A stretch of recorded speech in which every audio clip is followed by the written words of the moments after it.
మన తండ్రి అయిన దేవునికి, మన రక్షకుడైన యేసుక్రీస్తు ప్రభువుకు, పరిశుద్ధాత్మ దేవునికి వందనాలు స్తోత్రాలు చెల్లించుకుందాం. ప్రియమైన దేవుని బిడ్డలారా, అనుదిన వాక్య ధ్యానంలో భాగంగా ఈరోజు మనకు దేవుడిచ్చిన వాక్యము కీర్తన గ్రంథము 103వ కీర్తన 17-18 వచనాలు చదువుకుందాం. ఆయన నిబంధనను గైకొనుచు ఆయన కట్టడలను అనుసరించి నడుచుకొను వారి మీద, యెహోవా యందు భయభక్తులు గల వారి మీద ఆయన కృప యుగయుగములో నిలుచును. ఆయన నీతి వారికి పిల్ల పిల్ల తరమున నిలుచును. దేవుడి వాక్యం ద్వారా మనతో మాట్లాడను గాక. ప్రియమైన దేవుని బిడ్డలారా, ఇక్కడ ఈ వాక్యంలో రాస్తున్న భాగం ఏంటంటే, ఆయన నిబంధనను గైకొనుచు ఆయన కట్టడలను అనుసరించి నడుచుకుని వారి మీద. ప్రభు అయిన దేవుడు మన ఎడల నిత్యము ఇవే కోరుకుంటున్నాడు.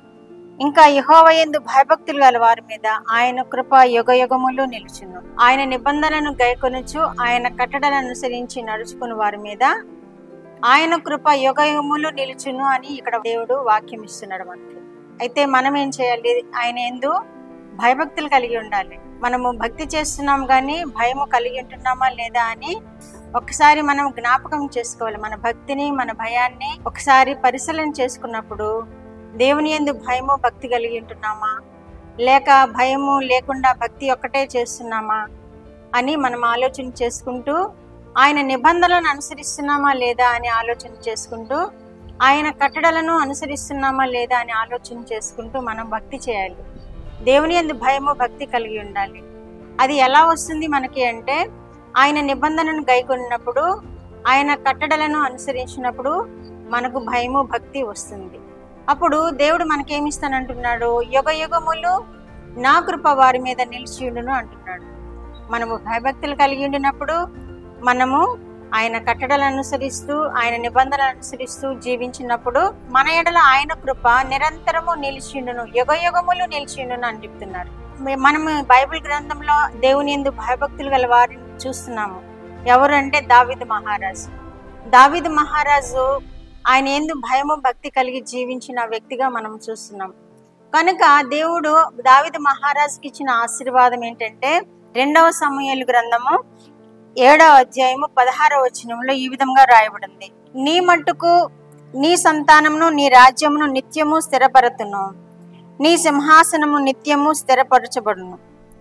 దేవుడిస్తున్న వాగ్దానం, రాజైన దావీదుకి దేవుడిస్తున్న వాగ్దానం ఏంటంటే, నీ మట్టుకు నీ సంతానమును నీ రాజ్యమును నిత్యము స్థిరపరచుదును.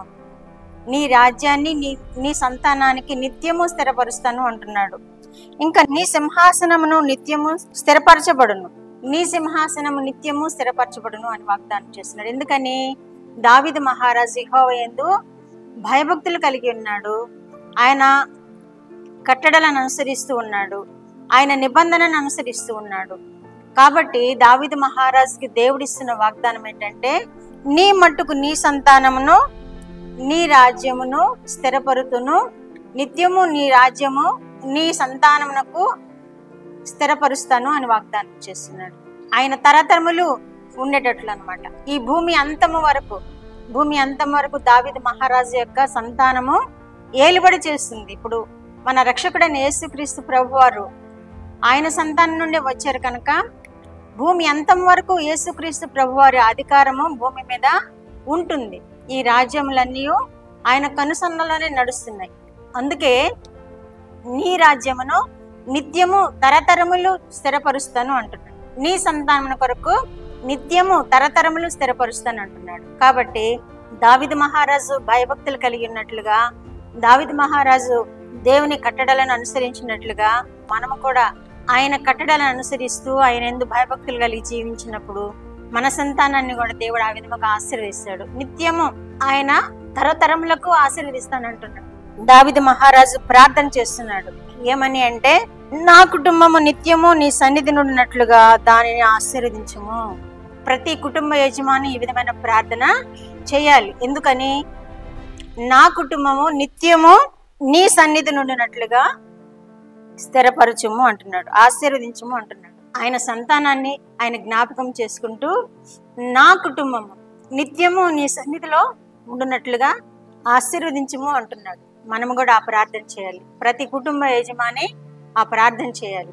నా కుటుంబము నిత్యము నీ సన్నిధిలో కనబడునట్లుగా, నీ సన్నిధిలో ఉండునట్లుగా జ్ఞాపకం చేసుకున్నాము అని నిత్యము ప్రార్థన చేసినప్పుడు దావీదు మహారాజుకి ఇచ్చిన వాగ్దానం, నీ సంతానాన్ని స్థిరపరుస్తాను, నీ రాజ్యం స్థిరపరుస్తాను అని దేవుడు ఎలా వాగ్దానం చేశాడో మనకు కూడా ప్రతి కుటుంబ యజమాని నా కుటుంబమును నువ్వు నిత్యము జ్ఞాపకం చేసుకును, నా కుటుంబమును నిత్యము ఆశీర్వదించము అని ప్రార్థన చేసినప్పుడు దావీదు మహారాజుకి ఇచ్చిన వాగ్దానము మనకు కూడా ఇస్తాడు. దేవుడు అట్టి కృపను మనకు అనుగ్రహించును గాక. ఆమేన్. ప్రార్థన. మహోన్నతుడైన మా దేవ, మహిమా ప్రభావములు కలిగిన మా ప్రియ పరలోకపు తండ్రి యెహోవా దేవ, మీకు వందనాలు, కృతజ్ఞతాస్తుతులు చెల్లించుకుంటున్నాం ప్రభువా. మా రక్షకుడైన యేసుక్రీస్తు దేవా స్తోత్రములు, పరిశుద్ధాత్మ దేవా స్తోత్రములు, ఈ ఉదయ కాలము కొరకు స్తోత్రములు, మీరిచ్చిన వాక్యము కొరకు స్తోత్రములు ప్రభువా. దావీదు మహారాజు ప్రార్థన చేసినట్లుగా నిత్యము నా కుటుంబాన్ని జ్ఞాపకం చేసుకోమని విశ్వాసులందరూ మీ సన్నిధానంలో ప్రార్థన చేస్తూ నాయన యుగ యుగముల వరకు వారి కుటుంబము, వారి సంతానము ఆశీర్వదింపబడినట్లుగా మీ సన్నిధానంలో ప్రభువా మీ యందు భయభక్తులు కలిగి జీవించే బిడ్డలుగా చేసుకున్నామని, వారి ప్రతి వారిని మీరు దీవించి ఆశీర్వదించమని యేసుక్రీస్తు వారి పేరిట ఈ మనవులు మీ పాదముల మీద వేడుకుంటున్నాను పరమ తండ్రి. ఆమేన్.